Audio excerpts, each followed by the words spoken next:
네, 안녕하십니까. 저는 전남대학교 해양학과의 김정환이라고 합니다. 저는 오늘 파트 2의 강연을 맡게 되었고, 최근 잦아지는 기상이변, 몸으로 체감하고 계실 텐데, 이런 기상이변들이 과연 진짜 지구온난화, 기후변화 때문에 일어나는 것인지에 대해서 소개시켜 드리려고 합니다. 먼저 제 소개, 음, 먼저 제 소개를 드리자면, 어, 저는 이제 전남대학교 해양학과에서 박사후 연구원으로 재직 중이고, 해양기후연구실에서 연구를 진행하고 있습니다. 그래서 저는 기본적으로 기후과학을 어, 연구하고 있고, 주로 연구하는 분야를 좀 세분해서 말씀드리자면, 딥러닝을 이용해서 기후 예측, 예를 들면 엘니뇨라든지 태풍 같은 기후 현상들의 예측을 하거나 또 딥러닝을 이용해서 미래 기후를 전망하거나 진단하는 일을 하고 있습니다. 그래서 제가 걸어온 발자취를 이제 좀 창피하지만 보여드리자면 2016년에 이제 제가 학사학위를 취득해서 석사 과정으로 바로 입학을 했고 같이 똑같이 이제 전남대학교 해양학과에서 석사학위를 취득했습니다. 그리고 2019년 9월에는 이제 저희 지도 교수님과 함께 딥러닝을 이용해서 엘니뇨 예측 성능을 대폭 개선했고 또 이 연구가 최초로 인공지능을 기후 예측에 적용한 사례라서 네이처에 게재가 되었습니다. 또 2022년 1월에는 하와이대에서 영국 교류차 방문 한 두 달 동안 방문했었고 올해 3월에 박사학위를 취득하게 되었습니다. 그래서 사실 이제 갓 박사딴 이제 새내기라고 볼 수 있겠고요. 그래서 그리고 이제 최근에 2023년 10월에는 딥러닝을 이용해서 1강수로부터 인간 활동으로 인한 영향을 최초로 탐지함으로써 이제 이것도 마찬가지로 네이처지에 게재가 되었습니다. 먼저 이제 이것에 대한 강연을 하기 이전에 제가 소속돼 있는 해양기후연구실에 대한 소개를 먼저 드리도록 하겠습니다. 저희 연구실의 지도 교수님은 함유근 교수님이신데요. 서울대학교에서 이제 학사와 박사학위 모두를 따셨고, 그 뒤에는 박사연구원으로 나사에서 어, 재직하셨습니다. 그리고 2013년 10월부터 지금까지 전남대학교 해양학과에서 재직 중이십니다. 그래서 이 함유근 교수님의 이제 어, 상당히 좋은 가르침 하에 저희 연구실이 돌아가고 있는데요. 저희 연구실에서 하고 있는 연구 분야를 소개해 드리자면 먼저 첫 번째는 지구온난화 영향을 진단하거나 탐지하는 연구를 하고 있습니다. 이것에는 이제 딥러닝 기법을 적극적으로 활용하고 있는데 먼저 강수로부터 지구온난화에 의한 영향이 있는지를 탐지하는데 성공했고 그래서 이제 이것이 네이처지에 퍼블리시 되었습니다. 그리고 그 다음으로는 딥러닝을 이용해서 예측 시스템을 개발하기도 하는데 이때 이제 딥러닝 기법 중 하나인 컨보루션 네트워크를 이용해서 엘니뇨 예측 시스템을 개발했고 또한 이제 퓨전 러닝이라는 기법을 이용해서 중위도의 기후 예측 시스템을 개발하기도 하고 있습니다. 또 한 가지는 이제 딥러닝을 또 활용해서 해양 격자 자료를 생산하는 일을 하고 있는데요. 사실 해양에서의 관측은 많이 부족한 점이 많습니다. 오른쪽에 보이시는 그림처럼 사실 해양에서의 관측은 되게 굉장히 띄엄띄엄 일어나고 있는데요.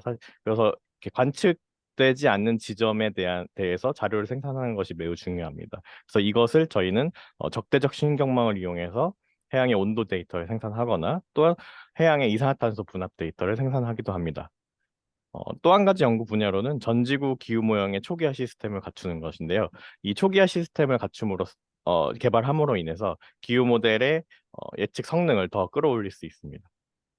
또 한 가지는 지구 시스템 내에서 접합 물리 역학 과정을 연구를 하기도 하는데요. 예를 들어 태평양과 인도양 그리고 태평양과 대서양 간에 어떤 상관관계가 있는지 서로 어떤 영향을 미치는지 연구를 하거나 대기나 해양이 해빙의 성장에 어떤 영향을 주는지 혹은 단연간 지속된 가뭄이 강수와 토양 수분 관계의 가뭄에서 강수와 토양 수분 관계가 어떤 관계를 갖는지에 대한 연구를 지속적으로 하고 있습니다. 그래서 보여드릴 동영상은 저희 실험실을 소개하는 동영상인데요. 저희 실험실에서는 여러 가지 최신 기법을 이용해서 기후 예측을 수행하고 있는데요.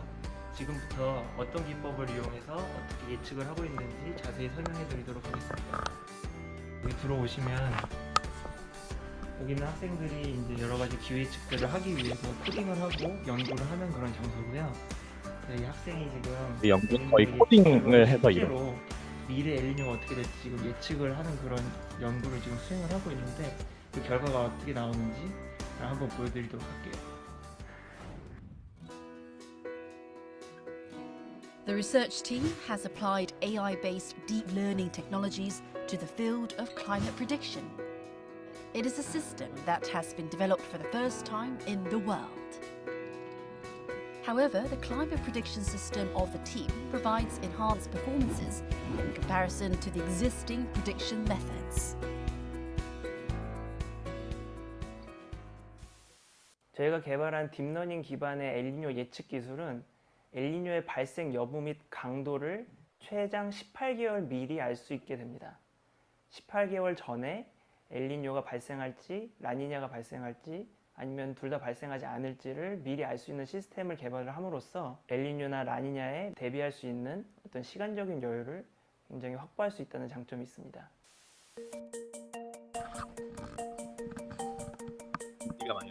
이 시스템이 저희가 개발한 딥러닝 기반 엘니뇨 예측 시스템입니다. 이 시스템을 구축하기 위해서 저희가 빅데이터를 사용하여 AI 모델을 학습시켰고, 이 시스템을 통해서 엘니뇨가 미래에 발생할지 혹은 발생하지 않을지 최대 2년까지 예측을 할 수 있습니다. The research team has taught the data on past climates to the AI system so that it can provide scientific predictions on climate changes like El Niño. It has overcome the limitations of the existing prediction methods that use statistics or virtual simulations. As it can provide higher accuracy for a longer period of time, the system has captured the global attention.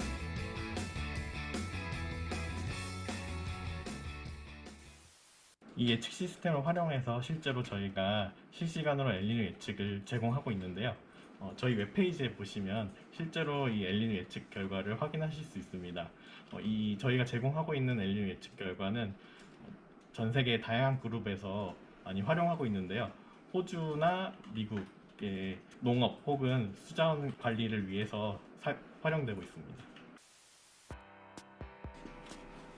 저희가 딥러닝 기법을 이용한 기후 예측 외에도 전지구 기후 모형을 이용한 기후 예측도 같이 수행을 하고 있습니다. 여기 보이시는 그림이 왼쪽은 실제 관측에서 나타나는 해빙의 변동이고요. 북극 해빙의 변동이고, 오른쪽은 저희가 만들어낸 시스템에서 나타나고 있는 해빙의 변동을 나타내고 있는 것입니다.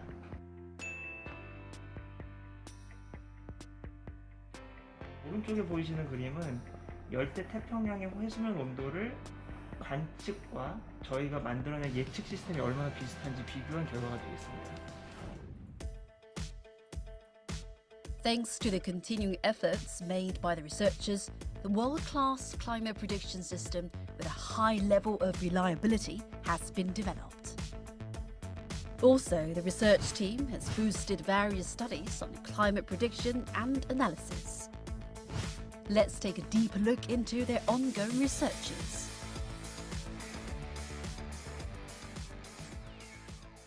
저희는 연구실에서 그런 시스템을 개발하고 구축하는 연구를 진행하고 있습니다. 이제 현존하는 기후 관측 자료 혹은 재분석 자료 등을 이용하여서 관측 자료에서 나타나는 기후 현상들의 원인이나 메커니즘을 규명하기 위한 분석 작업을 수행하고 있습니다. 이제 저희가 기후 연구를 하기 위해서 구축한 연구실에서 운영하고 있는 서버실로 가고 있습니다. 그래서 저희는 이 서버를 이용하여서 작은 슈퍼컴퓨터라고 보시면 되는데, 이제 컴퓨터를 이용하여서 기후 예측 혹은 인공지능을 활용한 이제 기후 예측을 하기 위한 연구들과 또한 기후 현상을 분석하기 위한 연구들을 이 컴퓨터를 이용하여서 이제 진행을 하고 있습니다. 다 안 옮겨졌나봐요. 서버실까지 딱 보여드리려고 했는데 서버실 앞에서 끊겼는데, 그래서 저희는 이제 서버실도 갖추고 있고 거의 이제 컴퓨터 프로그래밍을 통해서 연구를 진행하고 있습니다. 그래서 여기까지 저희 실험실 소개였고요. 이제 본격적으로 이제 기후 변화에 대해서 다뤄볼 겁니다. 그래서 먼저 기후 변화란 지금 현재 어떻게 이루어지고 있는지, 어떻게 발생하고 있는지에 대해서 먼저 설명을 드리겠습니다.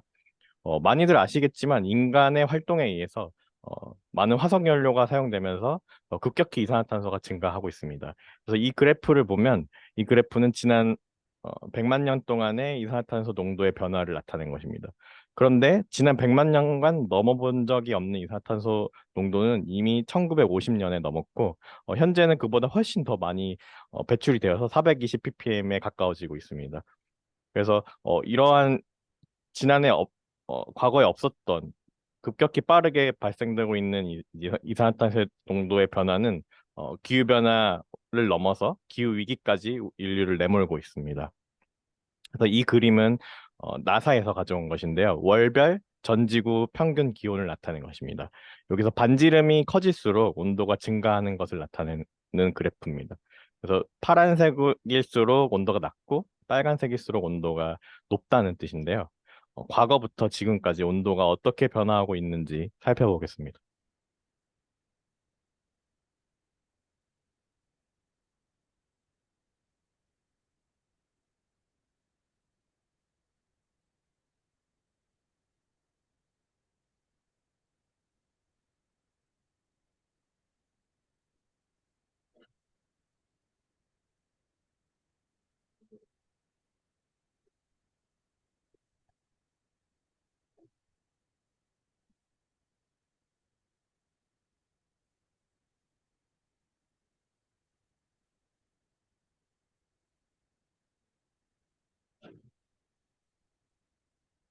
네. 과거에서 최근으로 올수록 이 반지름이 점점 넓어지는 것을 확연히 우리 눈으로 볼 수 있습니다. 게다가 한 가지 더 우리가 생각해야 될 것은 1880년부터 1980년까지는 그 반지름의 커지는 정도가 그렇게 크지가 않습니다. 그런데 1980년 이후로 이 반지름이 넓어지는 속도가 더 커진다. 즉, 지구의 평균 온도는 점점 더 빠르게 가속화돼서 올라가고 있다고 볼 수 있습니다. 게다가 올해 7월은 지구 그리고 관측 역사상 가장 더운 달이었습니다. 그래서 오른쪽에 보이는 지도는 2023년 7월의 표층 기온을 나타낸 그래프인데요. 빨간색일수록 온도가 높다는 것인데, 요런 빨간색이 이 진한 빨간색은 온도가 높은 정도를 넘어서 과거 기간에 비해서 4도씨나 올라갔다는 것을 의미합니다. 그러니까 굉장히 심각한 상태라고 볼 수 있겠고, 왼쪽은 과거부터 지금까지의 월별로 표층 기온 변화를 그린 것인데, 기록상 가장 더웠던 5개의 달이 모두 최근 5년간에 발생했다는 것은 우리가 확실히 생각해야 될 게 많다라는 점을 시사합니다.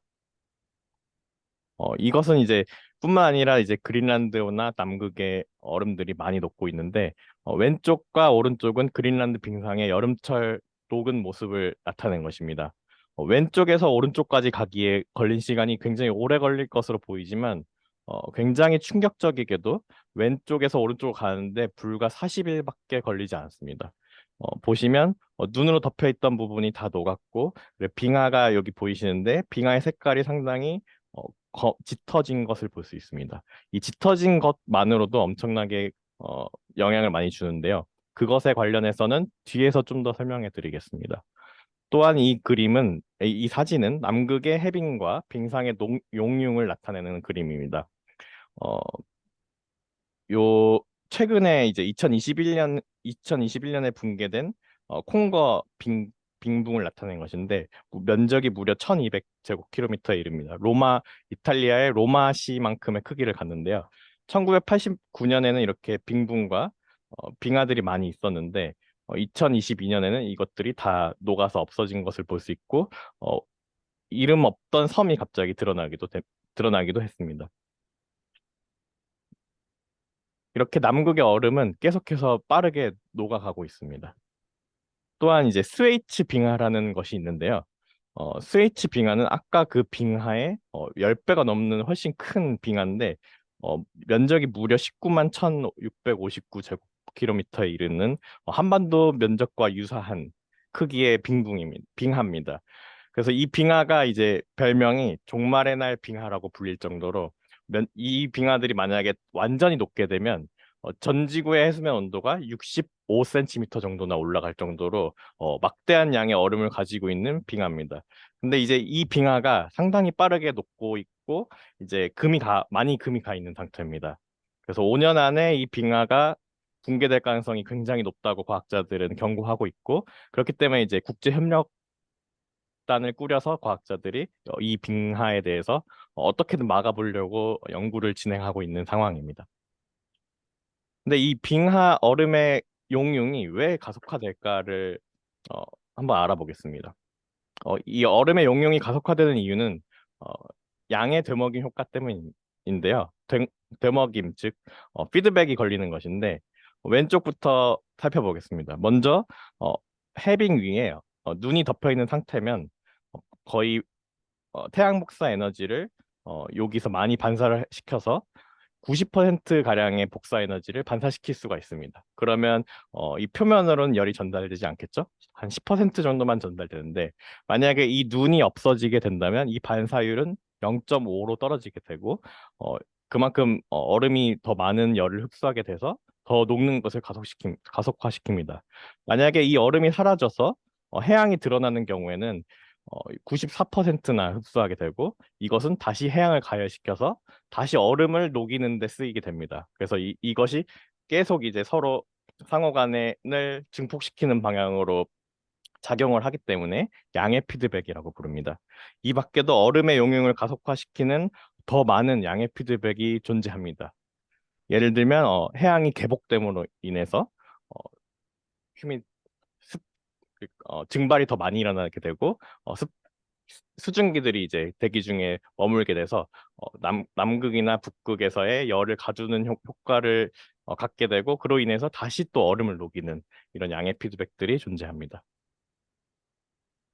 이렇게 극지역들의 얼음들이 녹게 되면 해수면 상승이 가속화가 됩니다.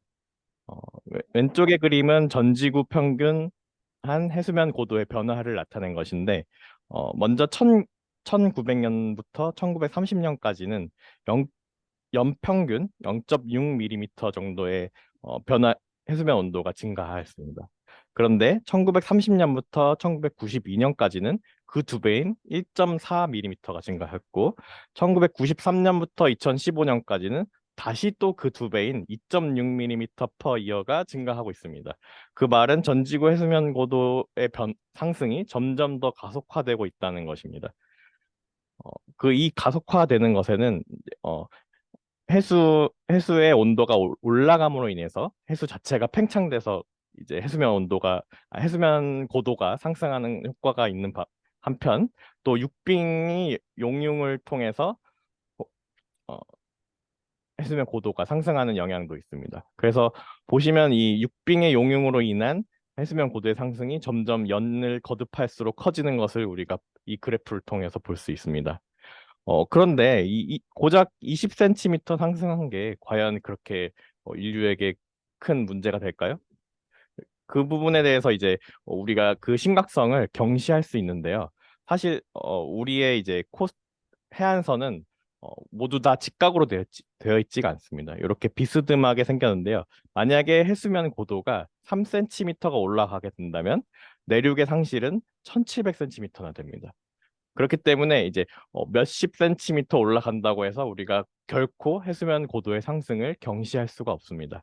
그래서 오른쪽에 보이는 그림은 2050년의 해안 범람 위기 지도를 나타낸 것인데 어, 사실 2050년에 이 데이터에 의하면 인천공항이 물에 잠길 것이다라는 전망이 있습니다. 그만큼 해수면 고도의 상승 자체도 매우 심각한 위험이 있다는 것을 의미합니다. 그래서 여기서 제가 퀴즈를 하나 준비했는데요. 어, 만약에 남극의 빙하가 다 녹으면 전지구 해수면은 얼마나 상승할까요? 그래서 힌트로 준비했는데 전지구 물의 약 2%는 남극 빙하로 있습니다. 그리고 전지구 바다의 평균 깊이는 약 3,800m입니다. 그래서 이 두 수치를 이용해서 우리가 계산을 해볼 수 있는데 혹시 어, 한번 맞춰보실 분 있으신가요? 네.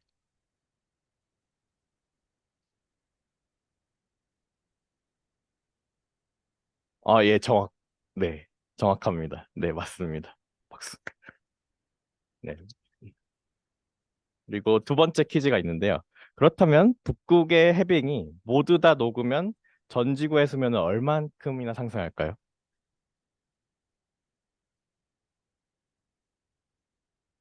시간을 위해서 아주 강력한 힌트를 드리겠습니다. 아이스 아메리카노의 얼음이 녹으면 어떻게 될까요?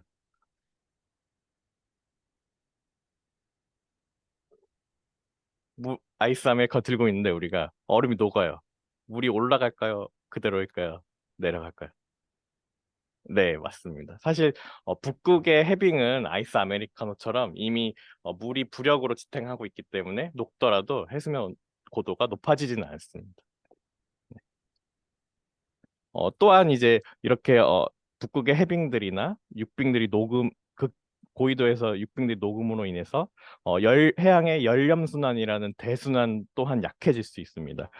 열염순환에 대해서 간단하게 설명드리자면 고위도 지역에서는 이렇게 해수가 얼면서 염분이 하게 됩니다. 왜냐하면 물이 얼면 염분들은 같이 얼지 않죠. 그래서 이제 여기 고위도 지역에서의 해수들의 밀도가 상승하고 상승한 물들은 아래로 가라앉겠죠. 그럼 이제 어, 가라앉으면 이 가라앉은 부분을 어떤 해수들이 채우게 될 것이고 그래서 굉장히 큰 규모의 대순환이 생기게 됩니다. 이것을 열염순환이라고 하는데 오른쪽에 보이시는 것이 바로 열염순환을 나타내는 것이고 이것을 이제 전지구 해양 컨베이어 벨트라고 부릅니다. 그래서 이 열염순환은 전지구의 온도 불균형을 해소하는데 매우 큰 역할을 하게 되는데요. 만약에 고위도 얼음이 용융되면서 여기서 담수가 만약에 유입된다면 여기서의 해수의 밀도는 다시 떨어질 것이고 이 열렴순환은 약해질 것이 자명합니다. 그렇기 때문에 이제 이로 인해서 결국 위도별 온도차가 해소되지 못할 것이고 이것은 폭풍의 강화로 이루어질 것이라고 전망됩니다. 물론 이제 그렇게 생각할 수 있습니다. 이 열렴순환의 시간 규모가 몇천 년 규모니까 우리가 죽기 전에는 이 열렴순환이 멈추는 걸 볼 수 없겠지라는 이제 안일하게 생각할 수가 있습니다. 하지만 이 열렴순환은 이미 나타나고 있습니다. 열렴순환의 대표적인 순환은 대서양 자오선 순환인데요. 대서양 자오선 순환은 그냥 열렴순환이 대서양에서 나타나고 있는 열렴순환을 의미하는 단어입니다. 그것들의 과거 데이터를 복원해서 쭉 살펴본 것이고요. 이 그래프들은 모두 대서양 자오선 순환의 강도를 나타내는 그래프들입니다. 그래서 대서양 자오선 순환이 점차 약화되고 있고 2000년대 들어서 급격하게 이 대서양 자오선 순환이 약해지는 것을 볼 수 있습니다. 이 그래프를 통해서. 따라서 이제 이미 해양 대순환의 약화가 이루어지고 있다라고 보실 수 있습니다. 또 다른 문제는 영구동토층입니다. 영구동토층을 들어보셨을지 모르겠지만, 북반구의 이제 고위도 지역에서는 예전에 이제 습지였던 곳이 얼면서 만들어진 영구동토층들이 상당히 많이 존재합니다. 얼마나 많이 존재하냐면 북반구 육상 면적의 무려 25% 가까이 차지할 정도로 많은 면적을 차지하고 있는데, 어, 그렇지만 이제 지구 온난화로 인해서 이 영구 동토층들이 지금 다 녹을 위기에 처해 있습니다. 이 영구 동토층이 왜 중요하냐면 보시면 탄소가 약 1,400에서 1,600 기가톤의 탄소들이 매장돼 있습니다. 지금 대기 중의 탄소량은 고작 876 기가톤에 불과합니다. 만약에 이 영구 동토층이 모두 녹게 된다면 대기 중에 탄소가 2배, 3배 이상으로 늘어나게 되는 것입니다. 그래서 이 영구동토층도 양의 피드백을 가지고 있는데요. 예를 들면 쭉 따라가 보겠습니다. 표면 온도가 만약에 증가하게 되면 이게 식생에 영향을 미치게 되고 활성층까지 닿게 되는데 열이 이 식생 온도가 증가하게 되면서 이 활성층이 깊어질 것이고 즉 영구동토층이 녹게 됩니다. 이 영구동토층이 녹게 되면 이 영구동토층에는 어떤 식물의 시체나 동물의 식체 이것을 우리는 유기물이라고 부르죠. 이 유기물들이 해동되고 부패되면서 막대한 양의 메탄이 대기 중으로 다시 뿜어져 나오게 되고 그 뿜어져 나온 이제 이산화탄소와 메탄은 다시 이 표면 온도를 높여서 활성층을 더 깊게 만들게 합니다. 이것도 이제 북극 지역에서의 어, 앰플- 앰플리피케이션을 이끌어냅니다. 까먹었네. 네, 더 가속화를 이끌어냅니다. 지구 온난화에.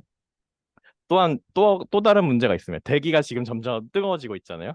이 대기의 수분 보유 능력 또한 변하게 됩니다. 우리는 알고 있는데요.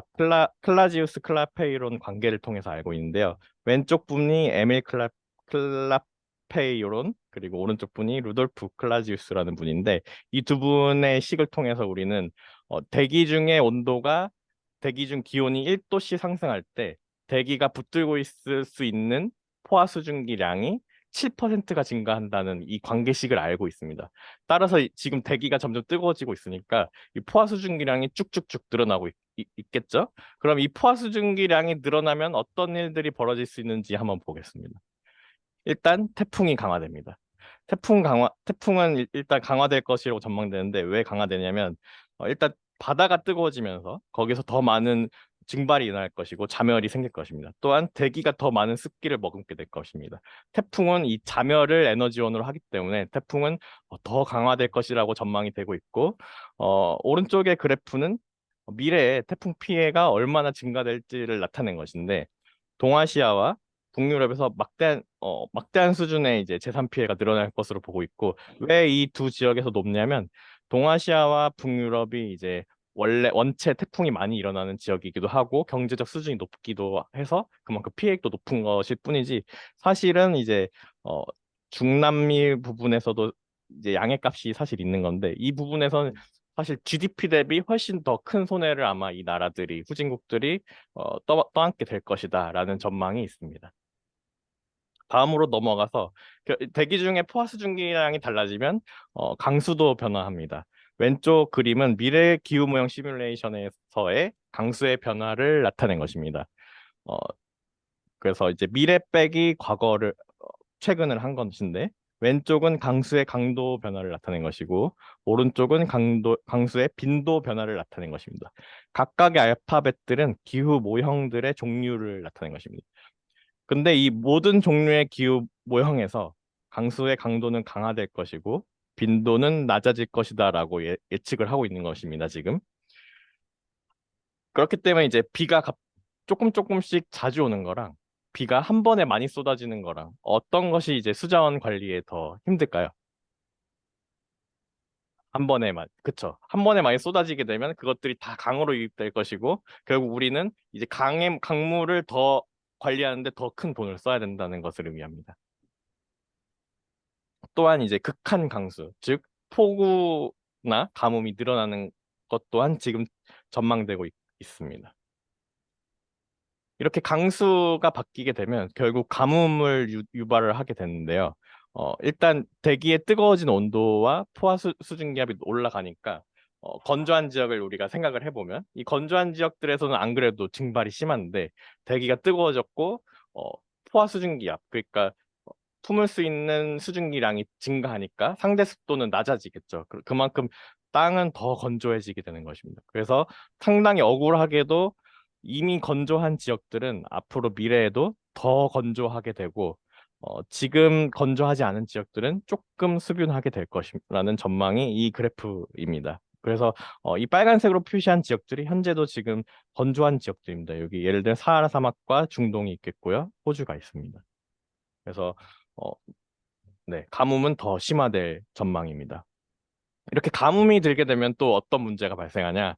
결국 식물들은 가물게 되고, 식물들의 있던 이제 어, 식물들 기공을 열므로써 이제 습도가 높아지는데 어, 이것들이 이제 습도가 낮아짐으로 인해서 산불이 더 많이 일어나고 지속 기간이 증가하게 됩니다. 원래 본디 산불은, 사실 산불의 시작은 번개에 의한 것도 있지만 인간에 의한 것이 굉장히 많습니다. 그래서 아직도 열대 지역에서는 화전이라는 방법으로 불을 태워서 쫙 비료 효과를 얻어서 어, 경작을 하는데, 예전에는 화전을 짓더라도 불이 나더라도 불을 일으켜서 쫙 불이 나면 몇 시간 뒤에 비가 와서 꺼지곤 했는데, 이젠 비가 오지 않습니다. 비가 아까도 말했듯이 빈도가 줄어들고 강도가 세졌기 때문에 이게 며칠 타고 나서야 비가 오기 시작하는 겁니다. 그래서 이제 산불에 의해서 이제 산림이 훼손되게 되는 겁니다. 근데 이 산불은 탄소 배출에 있어서도 막대한 영향을 미칩니다.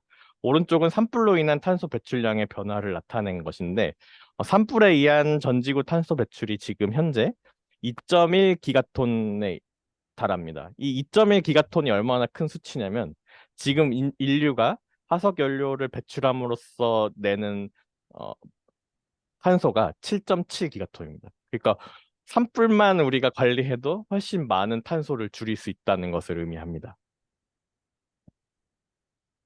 그렇다면 이제 오늘의 주제로 본격적으로 넘어가겠습니다. 먼 길을 돌아왔죠. 우리의 일상은 과연 기후변화의 영향을 받고 있는가? 이게 정말 이제 어, 중요한 일인데요. 어, 올해만 해도 2023년에 유럽에서 폭염이 일어나서 많은 사상자가 나왔고, 또 우리나라에도 작년과 올해 모두 폭우, 엄청 큰 폭우가 있어서 안타까운 사고가 있었습니다. 그리고 올해 또 미국 동부에 엄청난 폭우가 내렸습니다. 이런 폭우나 폭염 현상이 최근 기사를 통해서 많이 접하실 텐데, 뭔가 모르게 최근 들어서 뭐 잦아지고 있다라는 느낌을 받으실 겁니다. 학생분들은 아직 긴 삶을 살아오시진 않아서 그걸 체감하실 수는 없을지도 모르겠지만, 이제 좀 이제 대학원생들 정도 되면 이제 좀 체감을 하고 계실지도 모릅니다. 예, 네, 해류요. 네.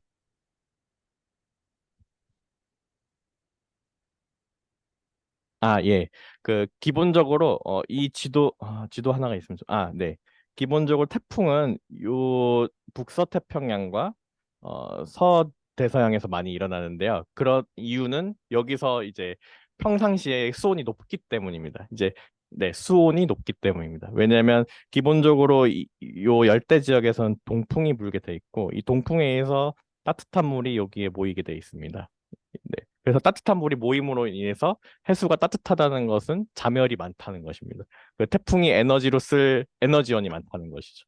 그래서 일단 기본적으로 이제 기후학적으로 이 지역에서 태풍이 많이 발생하는데, 미래에 해류가 바뀌는 유무를 떠나서 이제 자멸 대기 상태와 해수면 온도가 올라가기 때문에 결국 이제 태풍이 증가할 것으로, 강도가 강해질 것으로 예상하고 있습니다. 예, 감사합니다. 질문. 네. 네, 감사합니다. 네. 그리고 극한 강수 현상들이 많이 보고되어 있습니다. 이건 올해에 이제 폭우와 관련된 기사들을 모은 것인데요. 우리나라에서도 이제 엄청난 폭우가 내렸고, 일본, 중국, 호주, 뉴질랜드, 브라질, 콜롬비아, 미국, 캐나다 등 올해만 해도 엄청난 폭우들이 많이 어, 보고가 되었는데요. 이런 강수 현상이 전 세계적인 지금 이슈가 되고 있습니다. 그러면 이 극한 강수나 폭염의 증가가 과연 지구 온난화 때문인가? 라고 하면 어떻게 대답하시겠습니까? 예, 모르겠다가 사실 이제 과학하시네요. 네, 과학자분들은 이제 보수적으로 접근하니까 이제 모르겠다라고 하지만, 우리는 이제 이런 게 뭔가 점점 많아지는 쪽으로 가면 지구온난화 때문이겠지 이렇게 생각할 수 있습니다. 그래서 기사들에서도 이런 폭우가 증가하는 현상에 대해서 기록적 폭우에 신음하는 지구촌, 지구온난화로 폭우가 빈번해질 것. 과학자들은 이런 기후재난 발생의 원인이 지구온난화이다. 그리고 지구온난화, 기후변화. 언론들은 이미 이런 강수나 폭염 현상들의 증가가 기후변화라고 하고 있습니다. 하지만 이러한 극한 강수나 현상의 원인을 과연 이제 지구온난화인 것인지는 과학적인 증명이 아직 이루어지지가 않았습니다. 그래서 정말 지구온난화가 아니면 설명이 불가능한가에 대한 대답을 내놔야 되는데, 이것에 대한 대답은 아직 없습니다. 그렇기 때문에 이제 기후변화 회의론자들에게 먹이를 제공하는 것이죠. 빌미를 하는 거죠. 왼쪽에 보이시는 분이 도널드 트럼프 전 대통령인데, 가장 대표적인 기후변화 회의론자죠. 이제 기후변화 회의론자들의 주장은 뭐냐면, 기후변화의 원인이 태양활동 혹은 해류의 변화 등의 자연적인 원인 때문에 지금 이렇게 올라가는 거 아니냐. 혹은 지구온난화가는 뭐 자연적인 주기 현상에 의해서 올라갔다 내려갔다 하는 거 아니냐. 그리고 대기 중 이산화탄소 농도의 증가는 식물을 키우는데 더 도움이 될 것이다 라는 주장을 하는데, 이런 주장들의 반박을 하기 위해서는 지금 일어나는 현상들이 자연적으로 일어날 수 있는 현상인지를 엄격한 기준으로 우리가 판단을 해야 되고, 이것을 기후변화 탐지라고 부릅니다. 그래서 이것이 이제 정책 결정에 있어서 매우 중요한 연구가 됩니다. 그래서 이 오른쪽에 사진으로 보이는 분은 클라우스 하셀만 교수라는 분인데 2021년에 노벨 물리학상을 수상하셨습니다. 이분의 업적 중 하나는 최적 지문법이라는 것을 개발하셔서 앞에서 설명했듯이 엄격한 기준을 통해서 이것이 진짜 지구온난화 때문인가 아닌가에 대한 대답을 해주셨기 때문입니다. 그래서 최적 지문법에 대해서 간단히 설명을 드리겠습니다. Y는 지구온난화를 나타내는 지표가 되겠고 여기서 X는 입력장, 탐지 대상. 우리가 만약에 강수를 탐지하고 싶으면 X에는 강수가 들어가게 됩니다. 여기서 뭐라고 하다? 감마는 지문 패턴, 학습되는 지문 패턴이고 이 예타는 내부 변동성을 의미합니다. 그래서 이 Y와 X는 주어지게 되고 이 감마가 학습이 됩니다. 핑거프린트 패턴이 지문 패턴이 학습이 되게 됩니다. 그래서 이걸 미리 학습을 시키면 우리는 지문 패턴을 얻을 수가 있습니다. 이러한 지문 패턴에 관측을 넣고 X를 넣었을 때 Y의 추정치를 얻어낼 수 있습니다. 여기서 노란색으로 표시한 것들이 Y의 추정치고요. 검정색 선으로 표시한 것들이 Y의 트루 값입니다. 보시면 이 노란색 선들이 Y의 트루 값을 상당히 잘 따라가는 것을 보실 수 있잖아요. 이 말은 이 지문 패턴이 지구 온난화와 관련된 것을 매우 잘 설명하고 있다라는 것이고 여기서 보시면 이건 강수와 관련된 그림 같은데 그 중위도 지역에서는 강수가 감소하고 요 열대 지역과 그 밖에 고위도 지역에서는 강수가 증가한다. 아까 봤던 그 가뭄 패턴과 굉장히 비슷한 것을 보실 수 있습니다.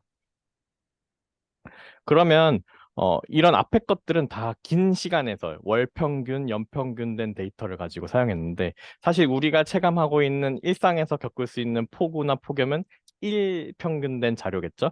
과연 일평균장으로부터도 이 앞서 하셀만 교수님이 제안했던 옵티멀 핑거프린팅 방법이 과연 잘 먹힐까에 대해서 먼저 저희가 연구를 해봤습니다. 그래서 왼쪽은 지구 온난화 강도 그 실험의 결과를 나타낸 것인데요. 저희가 표층 기온과 표층 비습, 그러니까 절대 습도, 그리고 강수를 가지고 지구 온난화 강도를 추정하는 실험을 진행하였습니다. 이게 그 결과인데요. 여기서 상위 2.5% 값은 이렇게 설정할 수 있고, 어, 이제 강수를 넣었을 때 굉장히 이 상위 2.5% 값이 굉장히 큰 것을 볼 수 있습니다. 다른 두 변수에는 그렇지 않았는데 강수에서는 그렇다는 것을 볼 수 있습니다. 그래서 탐지 여부를 오른쪽에서 판단할 수 있는데 요 상위 2.5% 값을 우리가 자연 변동성의 상한이라고 합니다. 기억하시고 이 자연 변동성의 상한을 지구 온난화 강도가 넘어서는지의 비율을 볼 것입니다. 오른쪽에서. 그래서 보시면 초록색이나 노란색으로 표시한 기온이나 비습으로부터 탐지된 지구온난화 강도는 1994년과 1996년에 이미 탐지가 되었다. 이미 지구온난화의 영향을 받고 있다라는 것을 의미하고 반면에 강수의 경우에는 2076년에 되어서야 지구온난화의 영향을 우리가 탐지를 할 수 있다라는 것을 의미합니다. 사실 그러니까 이 말은 기존의 선형적인 통계 기법으로는 이렇게 일강수량 같이 되게 비선형적이고 그쵸? 강수는 이제 갑자기 비가 안 왔다가 갑자기 오기도 하니까 이런 불규칙한 변수들에서 기후 변화와 관련된 신호를 탐지하기가 매우 어렵다라는 것을 뜻합니다. 그러면 이제 이런 일강수장으로부터 기후변화 신호를 왜 탐지하기가 어려운지에 대해서 설명을 드리겠습니다. 어, 먼저 위의 그래프는 일평균 표층 기온의 분포를 나타낸 것인데요. X축이 각 기온의 강도를 나타낸 것이고요. 여기는 0도, 2.5도, 마이너스 2.5도를 의미하고요. Y축은 분포, 그러니까 빈도를 의미합니다. 보면 이제 빈도가 거의 0 근처에서 머물고 있고 회색으로 나타낸 것이 과거 기간에서의 표층 기온이고 주황색으로 나타낸 것이 최근 기간에서의 표층 기온의 분포를 나타냅니다. 표층 기온의 분포의 경우에는 과거와 최근에 대해서 매우 잘 우리가 분리해낼 수 있음을 볼 수 있습니다. 그렇기 때문에 탐지가 쉽게 될 수 있습니다. 근데 반면에 밑에 1강수의 분포를 똑같이 그려봤을 때 회색깔과 주황색깔 바 그래프로 표시한 회색과 주황색이 잘 구분이 안 가시죠? 그 말인즉슨 1강수는 이제 다른 변수들에 비해서 탐지하기가 어렵다는 것을 의미합니다. 왜 어려울까에 대해서 좀 더 고찰을 해보자면 추세라고 하면 점점 커지는 것을 의미합니다. 이 추세랑 변동성은 이 현상이 어, 얼만큼 왔다 갔다 하는지를 나타낸 것인데 일평균 표층 기온과 표층 비습의 경우 추세와 변동성 간의 비율이 0.25 정도의 일 반면에 일평균 강수의 경우에는 어, 0.031로 변동성이 추세에 비해 매우 크다는 것을 볼 수 있습니다. 상식적으로도 강수가 왔다 안 왔다 하니까 변동성이 매우 크겠죠. 그렇기 때문에 기후 변화와 일강수와의 관련성을 찾아내는 일은 매우 어려운 일입니다. 그렇다면 이제 1강수로부터 기후변화 신호를 성공적으로 탐지해낸다면 이거는 이제 매우 도전적인 과제를 해낸 것이니까 그렇게 어, 네이처와 같이 높은 저널에 우리가 퍼블리시를 할 수 있게 되는 것입니다. 그래서 저희는 이 문제점을 해결하기 위해서 먼저 딥러닝이라는 기법을 도입했습니다. 그래서 이 그림은 이미지 인식을 위한 컨볼루션 네트워크를 이제 간단히 나타낸 그림인데 고양이 그림이 있다면 이런 특징 추출기와 완전 연결 계층이라는 부분을 통과해서 아 이건 고양이다라고 쭉 출력하는 게 AI 기법입니다. 이러한 AI 기법이 강수와 같이 되게 비선형적이고 불규칙적인 것으로부터 뭔가 일정한 시그널을 찾아내는 것이 유리할 것이다라고 판단을 했고 저희는 딥러닝 기법을 강수로부터 지구온난화 신호를 탐지하는데 써보자라는 것의 모티브가 되었습니다. 그래서 저희는 입력으로서 전지구 1강수량을 쓰고 출력으로 지구온난화 강도를 사용했습니다. 이때 딥러닝 모델은 기후변화 시뮬레이션 자료를 학습을 했고 이제 검증은 아래와 같이 관측 자료를 통해서 검증을 했는데요.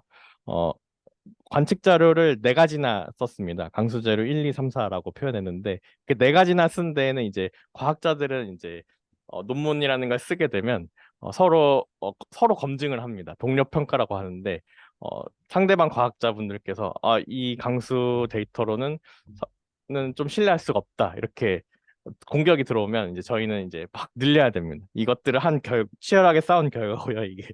그래서 이제 강수 자료를 4개나 사용해서 이걸 검증해 본 것인데 여기서 이 각각의 강수 자료들을 기반으로 전지구 연평균 기온을 추산하게 됩니다. 그래서 검정색 선으로 나타낸 진짜 연평균 기온을 이 강수 자료들로부터 추정된 선들이 잘 따라가고 있죠. 그래서 이 잘 따라가고 있다는 것은 이 딥러닝 모델이 잘 학습이 되었다라는 것을 의미하고 따라서 이제 이 딥러닝 모형이 1강수장으로부터 기후변화, 지구온난화와 관련된 패턴을 잘 탐지해내고 있다는 것을 의미합니다. 그래서 이 딥러닝 모델을 이제부터 계속 해석하는 과정을 이제부터 할 건데요. 이 딥러닝 모델이 뭘 보고 기후변화와 관련된 패턴을 탐지하고 있는지를 찾아보도록 하겠습니다. 그래서 이걸 빼먹었네요. 그래서 자연 변동성의 상한과 하한을 이렇게 나눌 수 있고 자연 변동성의 상한을 넘는 날들을 지구 온난화 탐지라고 부릅니다. 이 탐지 일들을 봤을 때 2020년 경에 이르면 거의 우리가 경험하고 있는 날의 절반 이상이 기후 변화로 인해 변한 날들을 겪고 있다는 것을 의미합니다. 따라서 이제 우리가 비가 오고 가물고 하는 현상들의 절반은 지구온난화 때문이다라고 정량적으로 말할 수 있게 되는 것입니다.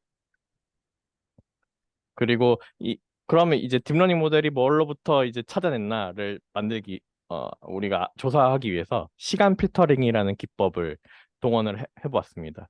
조금 이해하시기 어려울 텐데 푸리에 변환이라는 기법을 여기에 씁니다. 푸리에는 이제 1822년에 모든 함수는 사인 함수로 설명할 수 있다라는 말로 시작하는 엄청난 논문을 어, 이제 발간하셨는데요. 시간 필터링의 예시를 나타낸 그림이 요겁니다. 그리고 검정색 선은 원래의 신호입니다. 원래 강수량으로 생각하면 되는데 원래의 강수량이라고 예시를 들어볼까요? 그러면 이제 저주파 필터, 그러니까 어, 움직임이 천천히 변하는 것에 신호만 남기겠다라는 것입니다. 그래서 빨간색은 저주파 필터를 적용했으니까 천천히 변합니다. 그리고 파란색은 고주파 필터를 적용했습니다. 고주파 필터는 빠르게 빠르게 변하는 것이죠. 이 고주파 필터를 적용했더니 이 천천히 변하는 것들이 빠지고 요 짜잘한 것들만 남게 됩니다. 이렇게 함으로써 우리가 시간 규모에 따라 필터링을 할 수가 있게 되는 것입니다. 그래서 이 필터링을 하는데 어, 천천히 이제 100년에 걸쳐서 변하는 것을 우리가 선형 추세라고 하고요. 그리고 10일 이것을 시간 필터링을 10일 이하와 10일에서 30일 그리고 90일에서 1년, 1년 이상 이렇게 필터링을 각각 나눠서 검사를 해봤을 때 어, 오른쪽에 보이시는 것들이 각각의 강수 자료를 통해서 아까와 같은 추정을 다시 해본 결과입니다. 그래서 선형 추세만 가지고 있을 때는 오히려 그 전에 비 음수의 추세가 나타납니다. 그런데 10일 이하의 고주파 필터를 적용했을 때, 그러니까 열흘 이하의 시간 규모에서 봤을 때 굉장히 이 추세가 커지는 것을 볼 수 있습니다. 따라서 저희가 학습시킨 딥러닝 모델이 이 고주파 강수로부터 뭔가를 캐치해내고 있다, 탐지해내고 있다라는 것을 여기서 힌트를 얻을 수 있습니다. 이 힌트를 가지고 우리가 다음으로 넘어가 보겠습니다. 이제 이제 시간적으로 10일 이하의 고주파 강수가 뭔가 이제 관련이 있어 이것과 라는 것을 얻었으면 이제 어떤 지역에 대해서 민감한가라는 것을 우리가 궁금해하게 됐습니다. 그래서 이걸 하기 위해서 딥러닝 모델의 민감도를 수치적으로 표현하는 이제 오클루전 센시티비티라는 방법을 사용하는데요. 예를 들면 왼쪽에 보이는 가- 어, 강아지를 탐지하는 모델이 있다고 예를 들겠습니다. 그랬을 때 만약에 이 강아지에서 중요한 부분이 어디 같으신가요? 얼굴이요. 네, 맞습니다. 그래서 그거를 이제 우리는 딱 알 수 있잖아요. 이 그림만 봐도. 근데 컴퓨터나 뭐 강수에서는 찾을 수가 없잖아요. 어느 부분이 중요한지 직관적으로. 그렇기 때문에 이 입력의 특정 부분을 이렇게 가려줍니다. 이 가려주고 나온 결과랑 원래 결과랑 비교했을 때 만약에 많이 바뀌게 된다면 그 부분이 중요한 부분이겠죠. 그래서 이 가려주는 부분을 쫙 이동시키면서 얼마나 변하는지를 본 것이 오른쪽입니다. 그랬을 때 학생이 이제 잘 설명해 주신 것처럼 이 얼굴 부분이 아무래도 결과에 상대적으로 크게 기여한다라는 결과를 얻을 수 있습니다. 그래서 원래 결과 빼기 가렸을 때의 결과를 통해서 어떤 지역이 얼마나 중요한가라는 것을 우리가 얻을 수 있습니다. 그래서 다음 그림과 같이 어느 지역이 얼마나 중요한가에 대해서 그 결과를 얻은 것이 요 그림입니다. 보시면 어, 동태평양의 열대 수렴대 지역과 중위도 지역 부분에서 이 값들이 굉장히 큰 것을 볼 수 있습니다. 따라서 이 지역들에서의 고주파 강수들의 어떤 변화가 있다는 것이죠. 그 변화를 딥러닝 모델이 지금 캐치해내고 있다는 것을 의미합니다. 그것을 확인하기 위해서 이 각 지역을 동태평양 열대 수렴대와 중위도로 나눠서 그 반응을 봤습니다. 그래서 이 그래프는 이해하기 좀 어려우실 수도 있는데 X축이 그 강수의 백분위수를 의미한 것입니다. 그래서 왼쪽으로 갈수록 강수가 적은 것이고 오른쪽으로 갈수록 강수가 많은 것입니다. 강수량이. 그리고 Y축의 이 위로 커질수록 모형이 민감하게 반응한다. 즉 앞선 이 그림에서 크게 반응한다라는 것을 의미합니다. 그렇게 해서 봤을 때 딥러닝 모형에서 강수가 줄어들거나 커졌을 때 점점 반응이 커지는 것을, 민감도가 커지는 것을 볼 수 있고 이것은 중위도에서도 마찬가지입니다. 따라서 강수량이 적어지는 것과 많아지는 것 모두 결과적으로 기후변화 어떤 관련이 있다는 것을 암시하는 그래프가 되는 것입니다. 그래서 강수 자체를 저희가 뜯어보았습니다. 이것은 이제 마찬가지로 X축은 강수 백분위 수이고 Y축은 확률 빈도를 나타내는 거죠. 비중이라고 보시면 되겠습니다. 조금 왜곡해서 설명하자면 비중이라고 보시면 되겠는데 파란색 선부터 빨간색 선으로 갈수록 1980년대, 90년대, 2000년대, 2010년대까지 늘어나는 그래프입니다. 그래서 보시면 1980년대는 이 강수 익스트림 극한 강수들의 비중이 높지 않은 반면에 80년대에서 2010년대로 갈수록 극한 강수들의 비중이 점차 높아지고 있죠. 이것은 이제 중위도에서 더 뚜렷하게 나타납니다. 따라서 이제 극한 강수가 이 두 지역에서 최근으로 갈수록 더 증가하고 있다라고 볼 수 있습니다. 따라서 폭우나 가뭄이 점점 증가하고 있다라는 것을 여기서 살펴볼 수 있습니다. 그래서 그 극한으로 점점 가는 것을 우리가 변동성이 커진다라고 말할 수 있는데 그 변동성의 변화를 본 것입니다. 그래서 보시면 파란색일수록 변동성이 약화되는 것이고 빨간색일수록 변동성이 강화되는 것을 의미하는데 빨간색인 지역들을 보시면 아까 중위도 지역과 동태평양 ITCG 지역에서 수렴대에서 강수의 변동성이 증가하는 것을 볼 수 있습니다. 따라서 우리가 아까 기사나 이런 것을 평소에 접하는 몸으로 체감하는 것처럼 이렇게 폭우 현상이나 가뭄 현상이 점점 잦아지는 게 정말로 기후변화 때문이다라는 것을 우리가 이제 말할 수 있게 됐다는 것을 의미합니다. 그래서 제가 준비한 너무 빨리 시간 조절을 제가 못해서 너무 빨리 끝나게 됐는데요. 대신 질문을 좀 많이 해주시면 감사하겠습니다. 이상입니다.